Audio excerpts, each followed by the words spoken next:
So, one thing, I want to watch the Yosobi video. I'll watch that in a bit. One thing I did want to take a look at was, this one. The real problem with Duolingo. So Duolingo used to be good, and that's why it had like a market share. But they've kind of removed features over the years and put them behind paywalls, and they've started doing these like AI courses. Like a lot of their course is now like AI driven as well, which is, there's been like, it already had some spelling problems here and there, but it's kind of gotten worse in that regard. So let's take a look at this one, and yeah, after that we'll take a look at the Yosobi video and maybe something else. We'll see. Anyway, let's have a look. Duolingo's fun, don't get me wrong, but it's not optimized for how humans actually learn languages. So I'm sure he's going to get into this. I did Duolingo for way too long. So I was actively doing it for about a year. After that, I stopped, but I kept the streak going. I didn't want my streak to end, so I would log on and do like a kanji exercise just to keep the streak going. And there's no like, it tricks you into thinking you're doing something useful when all you're doing is like optimizing the game metrics. I think I've watched from this guy before. I've never seen this guy's channel before. Language Jones is his name. I learned hiragana from Duolingo. You can hiragana and katakana. You can learn from fucking anything. They take they take fucking no time. You can learn them from just looking at a spreadsheet. Like it literally doesn't matter what you use for those. Everything after that, like learning hiragana and katakana, is basically the equivalent of learning the alphabet, right? It literally doesn't matter what you use. It's not difficult. It's how many characters is it? Like 60, 70? I don't remember the exact number, but like it's a very easy thing to do. Everything else though, now you're in the real learning. Now you're in the actual hard part. In this video, we're breaking down the linguistic mismatch at the heart of the app, the better way to learn, and if you insist on using Duo, the tweaks that actually make it useful. Spoilers, you're probably not going to like those. And full disclosure, I used and still sometimes do use Duolingo. When my daughter was first born, I was putting in like 2 hours a day in Duolingo French while holding her for contact naps, and it was a great way to spend time that wasn't just mindlessly scrolling social media. I even learned a few things, and some of them I even retained. But it's just not the best way to actually learn a language, as I'm sure you've heard before, especially on its own. Ah, wait, leave a kivvy. Hey! Hey, let's go! Awesome. Man, I haven't spoken to him in a fucking long time. Now, lots of people say that, and you didn't need me to tell you that. But what I'll do that the others don't is explain why it's not ideal, and then we can answer two separate but related questions. What actually is ideal, and how can we make Duolingo more like that if we really just like learning with le hibou vert? And no, the problem is not their AI-first mindset. That's a whole separate video, honestly. Yeah, the AI-first mindset comes with a lot of inaccuracies. And the problems with inaccuracies in language learning is, unless you know the language, it's hard to know that it's wrong. If you're new to the channel, I'm Dr. Taylor Jones. I've got a PhD in linguistics from the University of Pennsylvania. And on the channel, I discuss everything related to language, linguistics, language learning, and culture. If you're into those topics, be sure to subscribe and ring the bell for notifications. This is Language Jones.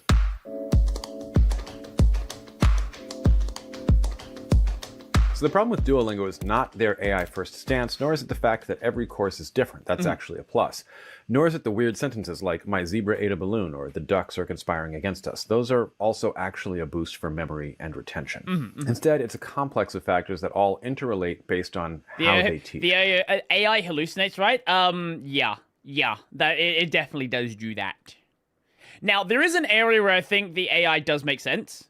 And that is for doing, so recently, maybe like half a year ago, they added in these like speech exercises.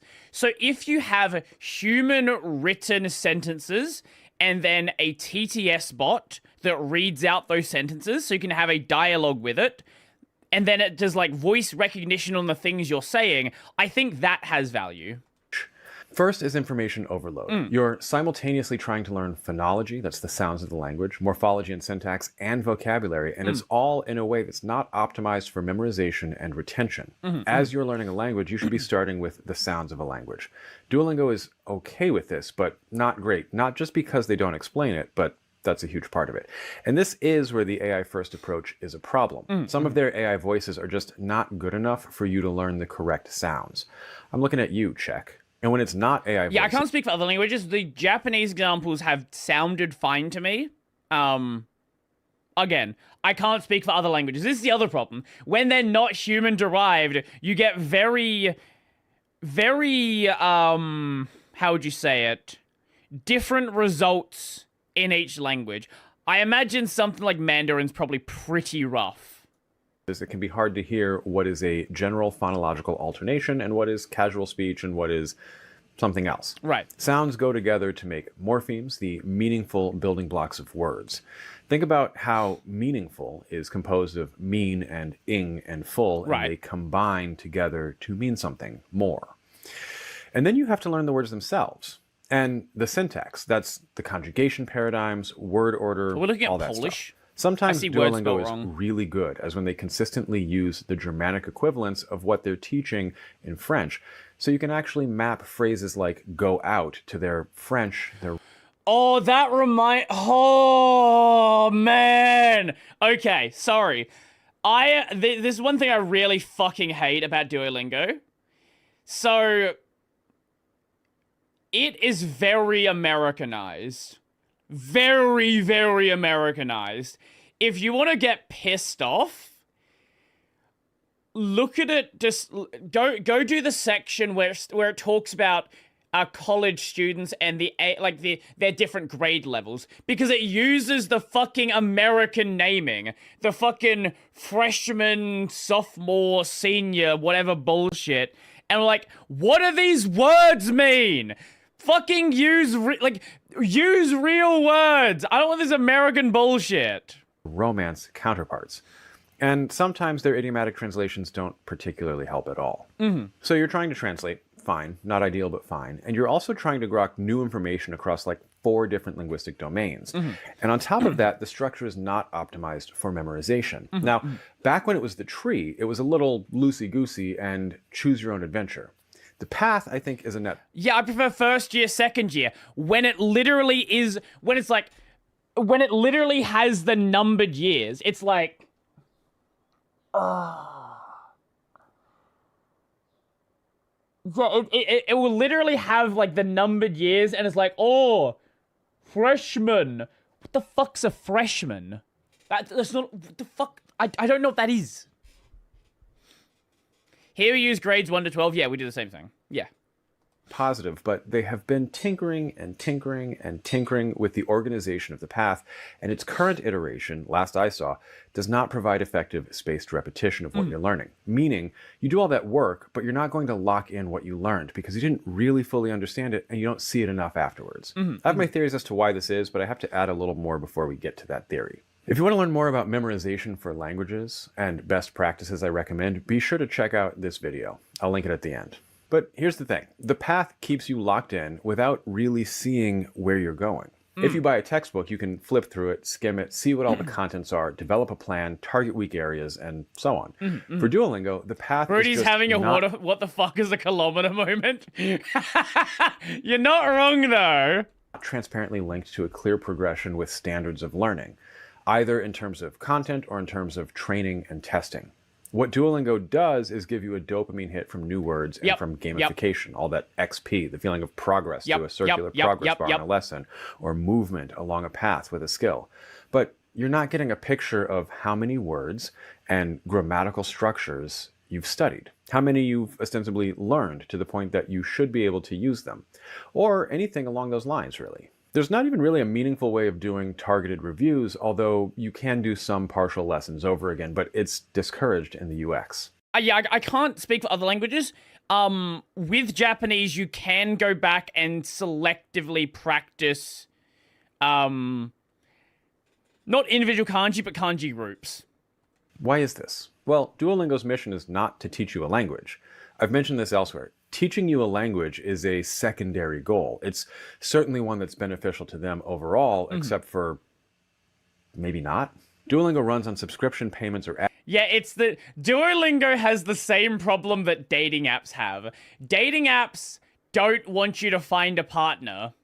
They want you to go on dates. Because if you find a partner, assuming you don't cheat on people and you're not in like a polyamorous relationship, you're probably going to stop using the app. And Duolingo, if you learn a language, most people aren't trying to like learn multiple languages. They have, they moved to Germany and they want to learn German. They are interested in Japan and they want to learn Japanese.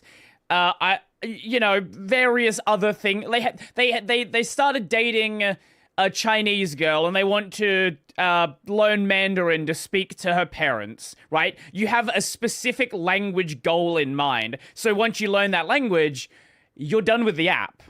Ads, and they've gamified learning ostensibly to make it effective, but more realistically to keep you on the app. They're financially incentivized to keep you using their app as long as possible. They're not incentivized to teach you a language quickly and effectively because then you won't keep using the app. Yep. It's the whole problem with language learning in general. There's actually one thing one app that actually is really nice that is really useful for kanji, Wanikani. This is a big distinction with Duolingo and Wanikani. Wanikani offers a lifetime sub. You can just buy the entire course. You can sub to it if you want to, but you can just buy the entire course. So if it doesn't matter how long you use it for at all. And if you say, if they're effective, I'll learn another language with them, that may feel true, but there's a very practical... Yes, you could also just use Anki. Yes, that is also an option. Very low ceiling on the number of languages anybody would learn with them. What they're really say, if they're effective, I'll learn another language with them. That may feel true, but there's a very practical, very low ceiling on the number of languages. Pretty sure you're using Sephiroth Sword Summer's language app. What was it called? Is it It's not called Ichigo, is it? That's for some reason that sounds right, but I don't think it is.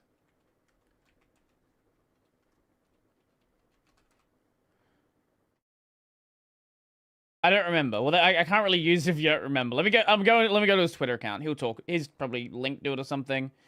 Super Sugoi Obasan.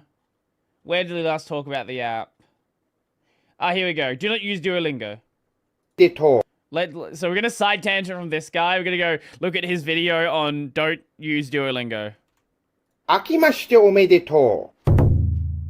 Your chef-sama wishes you all good luck on your New Year's resolutions to study Japanese, unless you are using Duolingo. Every new year, many people get tricked into starting a long Duolingo streak, not realizing that they didn't actually learn anything. Yes, it is true that the best way to learn is with daily habits, but Duolingo tricks you into only keeping your numbers up, even if you're not learning effectively. That is why us senseis always say Duolingo is more of a game and not a language learning app.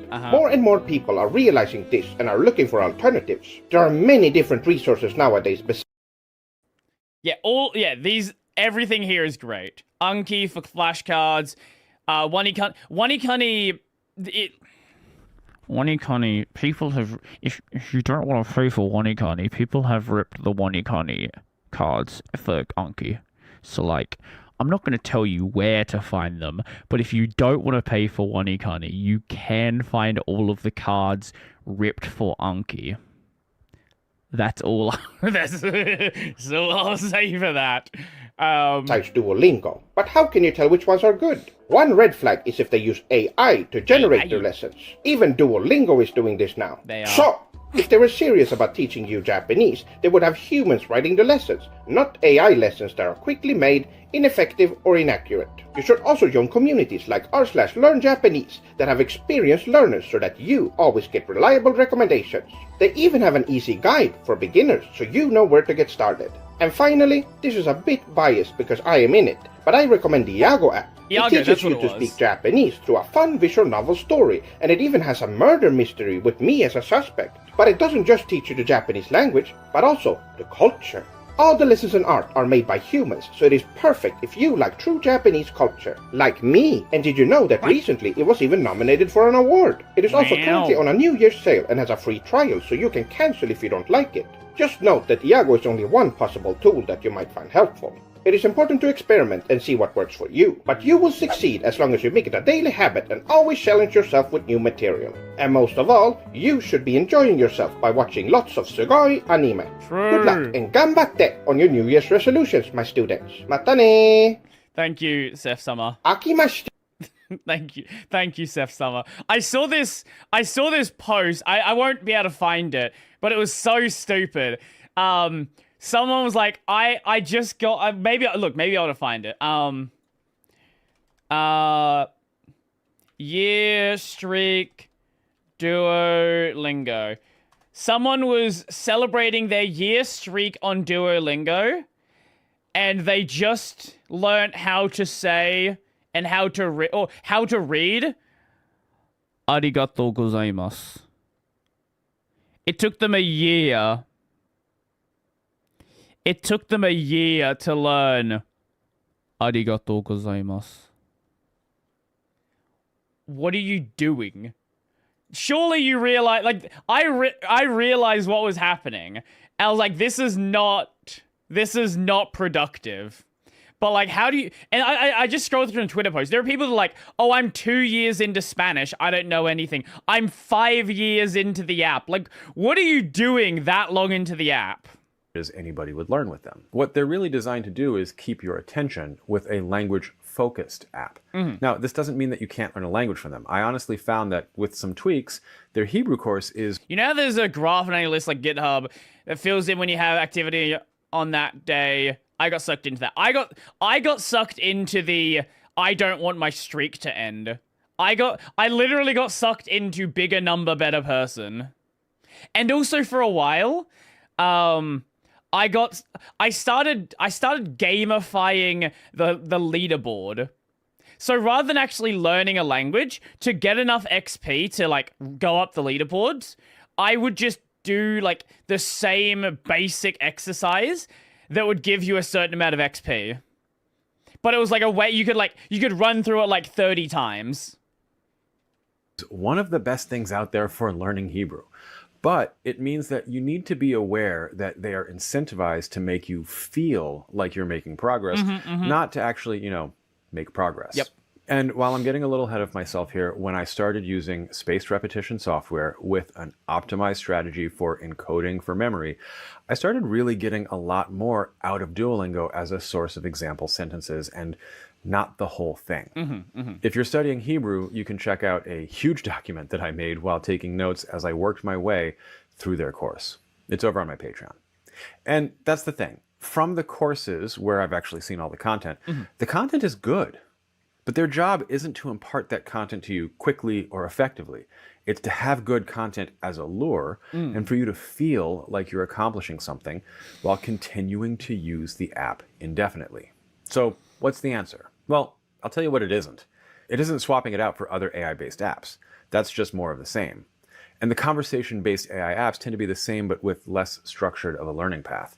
And don't get me started on just having ChatGPT or Gemini or whatever teach you. It's not always clear whether what you're learning is actually used in real life, is correct, or in some cases, even real words. I once asked ChatGPT for a list of nif-al conjugation verbs in Hebrew with 4 root letters. To my knowledge, there aren't any, but I thought, why not try the AI and see what it says? It confidently returned a long list of words that were all nif-al conjugation verbs in the first person plural. This is not a good way to learn a language. Confidently wrong. I don't know Hebrew to know what the fuck that meant. Wrong is not ideal. If you're ready to ditch Duolingo entirely, what works is targeted study. Determine your why, and then select materials to help you get to that goal. That can be a textbook. I've been using the Routledge Colloquial series for various languages recently, a course, a teacher, a school, even a streaming platform like LingoPie, depending on your level. I even use children's books and, yes, phrase books with my textbook to Anki Pipeline to memorize the contents. And that's again, Dora the Explorer. I'm telling you. crucial part. You don't have to do it like I do, but what you need and what Duolingo is lacking is the elements that really help you remember, retain, and reproduce the language you are learning and improvise. That's effective encoding. Apps that have real audio and pictures and interactive portions where you actually have to decide what to respond are going to be better than apps that only have text-based translation of random sentences. Yeah, that's the other thing with Duolingo. It's less about actually translate, like with these translate the sentences, it's less about the sentence, it's more about the structure they want it to be in. I think one problem is people don't know how to use something like Anki. Yeah, true. Absolutely true. Especially if those sentences are algorithmically generated. You'll need a memorization practice that takes into account the benefits of structured, spaced repetition. In my case, this effectively entailed using Duolingo as a source of content to memorize, but then having outside study time to actually do that memorizing before skipping ahead in the app to the next chunk of things to memorize. It's also ideal to have, progress tracking. When I look at my Anki statistics, and that's just the app that I use, I know how many words I'm learning from a given source, how many I've already studied, and what subset of those are mature and I should expect to actually know and be able to use, and what subset are not fully ready for prime time yet. And this hasn't even gotten to the part where you test your boundaries and figure out what things you want or need to say but you can't yet say. For instance, in the middle of writing the script, I needed to write somebody and I wanted to say we were invited, but I realized I could only say X invited us. The ideal thing to do once I learned the passive form there is to add it to my spaced repetition and learn it. But let's say you're not ready to kick the little green owl to the curb. Is there a place for Duolingo?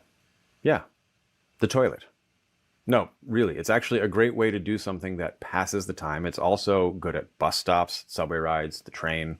And that's the real problem. We want to learn a language with no effort and spare moments in our commute or... Yeah, that's the thing. Yeah, it's like people will look at other learning sources and like, oh, I don't really learn from it. Like, learning anything is going to actually take effort. Like, yeah, with enough time, you can pick up some things here and there through basically any source, but to truly learn something, you're going to have to actually put work into it. Or in an elevator or on the toilet. I can't speak for anybody else, but I can't really think of any active skills I've actually learned in those situations. Yes, you can learn... So, we're not going to... learn a little about something or think about a topic you like, and that reflecting on it will help as a little teeny tiny supplement to your actual skill building, but it cannot replace actual skill building. If you want to learn judo, you have to spend time on the mats. You can't just watch YouTube videos about it and think you're going to understand or be able to apply kuzushi, off balancing. Same with language learning. So let's say you just really want to make Duolingo work for you. I get it. The real way to make Duolingo work is something like my document for Hebrew combined with that textbook to Anki pipeline. I'll probably make a few for other languages once I get around to version 2 of this one and finish up the Anki decks I'm currently building for Hebrew and Italian. If I were to do Duolingo for another language, and I might, here's what I would do.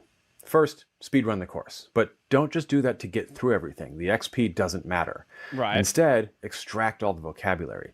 Fill in missing gaps in what they're teaching. For instance, in some languages, they don't teach a full conjugation paradigm for all the verbs they introduce. As you're going, relate the vocab to useful chunks, collocations, and sort of phrasey bits, not full sentences.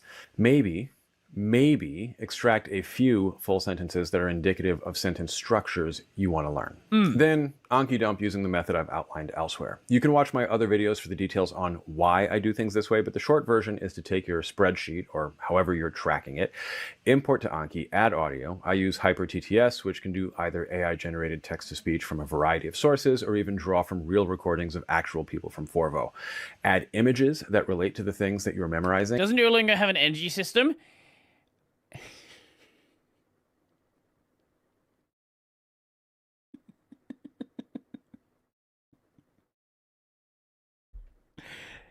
Yes. So, yes, but okay, it's a heart system, not an energy system. So if you make enough mistakes, then you have to like either wait, or there is a thing where you can practice something and you'll get a heart back. So it takes you out of the course, but you can practice stuff. Now, if you pay for premium, you have infinite hearts. But yes, a regular user does have hearts, because as we know, having a heart system, having a life system is exactly what you need when learning a language. That certainly adds to the experience. And add mnemonic images where needed. For me, I just use the English and the image for the target word as a trigger to generate the language chunk in my target language, trying to do so as fast and as fluently as possible. Build in a practice of doing this every day, and then go back and use Duolingo in your spare time as a sort of randomized review of content in context. When I started doing that, I actually found that using Duolingo, and by that I mean actual time spent on the app, was boosting my language retention and comprehension, and I was actually getting a lot out of it. But what are we actually doing here? This, one, makes you actively engage with the material in a much more serious manner, analyzing and refining your understanding. Two, builds in much more effective spaced repetition using the platform of your choice. And three, makes your use of the actual app actually effective review. It's also a ton of hard work, which is exactly what somebody using Duolingo is trying to avoid. So why do that at all? Well, first of all, and probably the main reason for anybody using Duolingo, it's free. But beyond that, there's nominally a structure where they've implicitly suggested that when you use Duolingo, their end of the bargain is that they will, in theory, teach you a language. As far as I can tell, even their short courses are decent sources of content, and using this method, you can get a pretty solid foundation before moving on to either more self-directed study with free resources on the internet, or once you know you really want to continue with the language and you've invested some time and energy and seen a return, you can buy a textbook or sign up for a course or whatever. So what do you think? Have you ever used or misused Duo like this? Do you have a 600-day streak but an inability to speak your target language? If you like what I'm doing with the channel, you can always support it. Well, for a lot of languages, one thing you can also do is there is a lot of like language study VR chat rooms. And it's just people who are there, it's either people of that native language who want to meet people who are foreigners, or foreigners who are there to speak a language. And these places have like expectations on sort of the level of the language you use. And like once you get to a point where you're competent enough where you feel like you can actually do something, or even if you just want to be there as a listening exercise, you can get involved with those. It on YouTube with super thanks, or over on Patreon at patreon.com/languagejones. Please leave me a comment. They are great for the algorithm. And subscribe if you haven't already. Until next time, happy learning. That was a good video. I like that. And it was an excuse to watch a Seth video as well. So yeah. I might have to check more of this guy's stuff out. I've never seen this guy's content before, but it seems pretty good. Yeah. What is it? 6-7 explained. Right. Okay.